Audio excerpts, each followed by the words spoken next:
Bonjour. Dans cette vidéo, nous allons nous interroger sur les dysfonctionnements de l'Union européenne et la crise de l'euro. Le premier constat qu'on peut faire, c'est celui d'une sous-performance économique de la zone euro comparée aux économies américaines et britanniques depuis l'introduction de l'euro en 1999. Non seulement la croissance de la zone euro apparaît plus faible que celle des économies anglo-saxonnes, mais on remarque aussi qu'elle a davantage subi la crise de 2008-2009, puisque leur reprise a été à la fois plus tardive et moins forte à partir de 2011. L'une des explications généralement avancées pour expliquer la sous-performance de la zone euro est que les politiques économiques menées en réponse à la crise ont été très différentes des deux côtés de l'Atlantique. Alors que les États-Unis ont massivement utilisé l'arme budgétaire en engageant très tôt un plan de relance massif, les Européens ont pour leur part choisi de privilégier les équilibres budgétaires en menant dès 2011 une politique d'austérité dans la plupart des pays de la zone euro. Politique consacrée par la signature en 2012 du TSCG, le pacte budgétaire, qui renforce la surveillance et le contrôle des déficits publics en Europe. Ainsi, alors que les déficits publics américains ont dépassé les 10% du PIB pendant 3 ans, de 2009 à 2011, les Européens ont eux très fortement réduit leur déficit, ce qui a étouffé la reprise de la croissance et de l'emploi.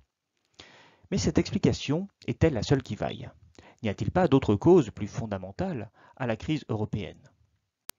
Je voudrais ici m'intéresser à une crise plus spécifique, et notamment au déséquilibre interne à la zone euro. En effet, lorsque nous nous intéressons au déroulé de la crise de l'euro qui s'ouvre en 2011, une chose en particulier saute aux yeux.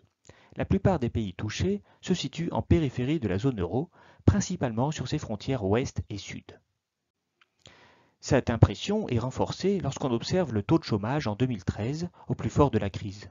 Les régions qui se situent au centre de la zone euro sont relativement épargnées par le chômage, à l'inverse des régions périphériques où les taux de chômage dépassent les 10% et parfois même les 20%. Pour essayer de comprendre ce qui différencie les pays touchés par la crise de ceux qui ont été épargnés, je vous propose de regarder de plus près les caractéristiques économiques de 8 des principaux pays européens dans l'année qui précède la crise, c'est-à-dire en 2007.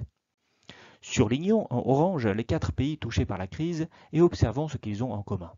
La première chose qui saute aux yeux, c'est que la question des déficits ou de l'endettement public n'est pas la question centrale.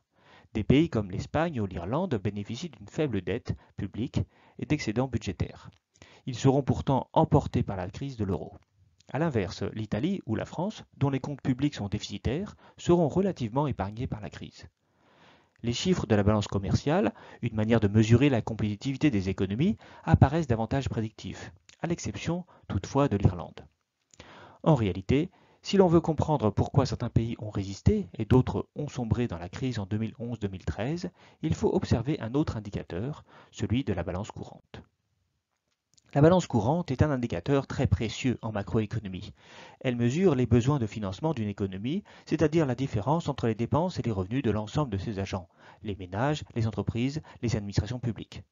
Concrètement, un pays peut soit se retrouver en situation d'excédent, ce qui signifie qu'il reçoit plus de revenus qu'il ne réalise de dépenses, soit en situation de déficit, lorsque ses agents dépensent davantage qu'ils ne disposent de revenus. On dit alors que les pays qui connaissent un déficit de leur balance courante ont des besoins de financement, c'est-à-dire sans dette sur le reste du monde, alors que les pays qui ont un excédent de leur balance courante dégagent de l'épargne, cette épargne étant recyclée dans les pays en déficit. Si l'on reporte sur une carte cet indicateur de la balance courante et qu'on prend la moyenne des 3 années qui précèdent la crise, de 2005 à 2007, on constate que cette organisation géographique de l'Union européenne est particulièrement visible. Tous les pays qui se situent au centre dégagent des excédents, alors que les pays en périphérie se retrouvent tous en déficit, c'est-à-dire en besoin de financement. Il apparaît d'ailleurs que plus on s'éloigne du cœur de l'Union européenne, plus les déficits s'accroissent. Comment peut-on expliquer économiquement cette organisation géographique? Il faut pour cela s'intéresser à l'une des composantes principales de la balance courante, la balance commerciale, l'écart entre les exportations et les importations. Pour la plupart des pays, c'est en effet l'état de la balance commerciale qui détermine le niveau de la balance courante. Ainsi, plus un pays dégage d'excédents commerciaux, plus il épargne, alors que lorsque sa balance commerciale est déséquilibrée, il s'endette. Comment alors expliquer les excédents et les déficits commerciaux? C'est simple, la puissance industrielle est déterminante. En effet, alors que dans un pays comme la France, L'industrie, c'est-à-dire l'activité manufacturière, ne représente qu'environ 12% du PIB, elle représente 75% des exportations françaises. Le cas est similaire dans tous les pays. Malgré la désindustrialisation des économies européennes, les flux industriels représentent plus des trois quarts des flux commerciaux, ce qui implique qu'un pays qui se désindustrialise ne peut plus exporter, voit sa balance commerciale se dégrader, ce qui entraîne un déficit de sa balance courante.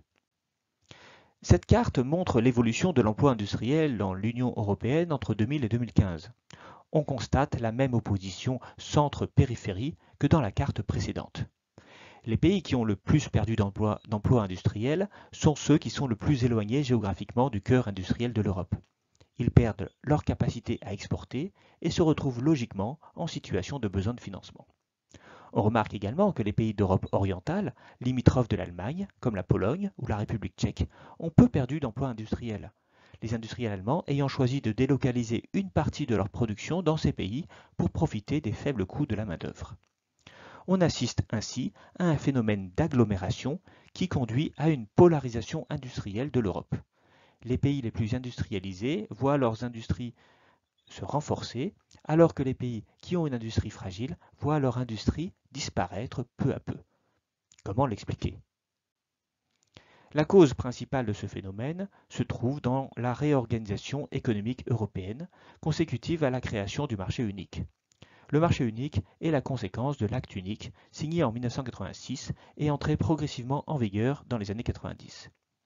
Le principe de l'acte unique est d'élargir le marché européen en adoptant le régime des 4 libertés.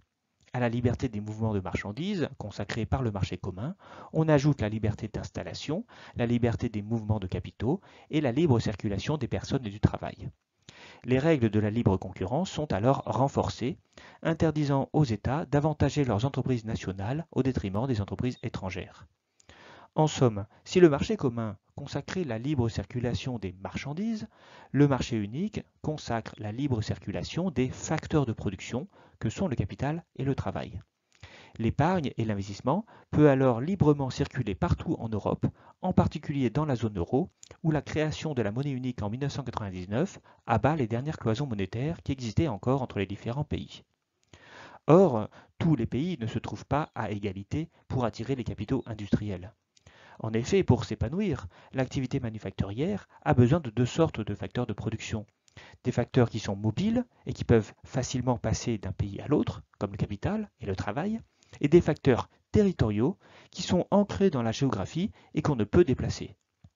Ainsi, en créant le marché unique, on a libéralisé les facteurs mobiles alors même que les facteurs territoriaux étaient inégalement répartis sur le territoire européen. Qu'est-ce qu'un facteur territorial ? Eh bien, c'est par exemple une infrastructure portuaire.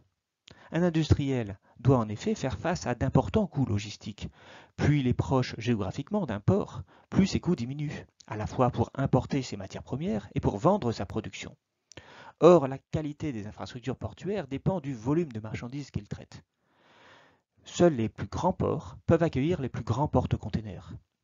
Un industriel qui se situe près d'un grand port bénéficie d'un avantage géographique conséquent, de même s'il se situe près d'un fleuve navigable qui débouche sur un grand port. Or, les 4 premiers ports européens, Rotterdam, Anvers, Hambourg et Amsterdam, se situent tous sur la mer du Nord, sur une bande côtière qui fait environ 500 km de long. Le volume total de marchandises transportées par ces 4 ports est supérieur au volume total de marchandises transportées par les 16 ports qui suivent dans la liste des plus grands ports européens. Autre avantage géographique, la densité industrielle du territoire. En effet, toute production industrielle a besoin de collaborer avec des sous-traitants qui produisent les composants dont un industriel a besoin. Lorsque celui-ci dispose d'un réseau de sous-traitants à proximité, il bénéficie d'un avantage sur l'industriel qui, lui, est géographiquement éloigné de ses sous-traitants. C'est l'effet d'agglomération. Plus un territoire est riche en entreprises industrielles, plus il est rentable pour un industriel de s'installer sur ce territoire. Inversement, moins un territoire possède d'usines, plus il est coûteux de s'y installer. C'est ainsi que l'Allemagne, qui cumule les facteurs de production territoriaux, en vient à attirer les facteurs mobiles. A l'inverse, on comprend que les territoires géopériphériques, tels que la Grèce ou le Portugal, éloignés du cœur industriel de l'Europe, cumulent les désavantages. Dans un ensemble économique où les capitaux sont libres de circuler et où il est interdit aux États d'intervenir, les forces du marché conduisent mécaniquement à avantager les territoires qui sont déjà les plus performants. Pour conclure, interrogeons-nous sur les migrations du facteur travail. Quels sont les pays dont la population émigre et quels sont les pays qui attirent la main-d'œuvre? Jusqu'en 2008, les mouvements de population en Europe divergent du dynamisme industriel. L'Europe du Sud et l'Europe de l'Ouest connaissent un dynamisme économique qui attire de nombreux travailleurs qui viennent pour la plupart d'Europe centrale et orientale. Ici, l'Allemagne n'apparaît pas comme un pays de forte immigration, à la différence de l'Espagne ou de l'Irlande, qui attirent de la main-d'œuvre dans les services ou la construction, malgré leur affaiblissement industriel. La situation change radicalement dans les années d'après-crise. Victimes de l'explosion du chômage, les pays du Sud et de l'Ouest de l'Europe passent soudainement du statut de pays d'accueil au statut de pays de départ. Notons cependant l'exception italienne qui bénéficie d'une forte immigration extra-européenne en raison de la crise des réfugiés. Notons également que l'Allemagne voit son solde migratoire exploser, passant d'environ 130 000 personnes en 2011 à 600 000 à partir de 2012, puis 1,1 million en 2015 suite à l'accueil de centaines de milliers de réfugiés.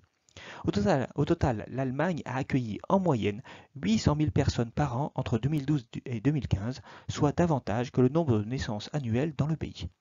Il est à noter que la majorité de ces migrants sont originaires de l'Union européenne. Alors, si vous voulez compléter cette réflexion, je vous invite à lire un certain nombre de livres, et en particulier, vous pouvez regarder le petit article sur l'Irlande que j'ai écrit dans le blog de Libération en janvier dernier, en janvier 2007, puisqu'il explique un peu les paradoxes de l'économie irlandaise. Cette vidéo est à présent terminée, je vous remercie pour votre attention.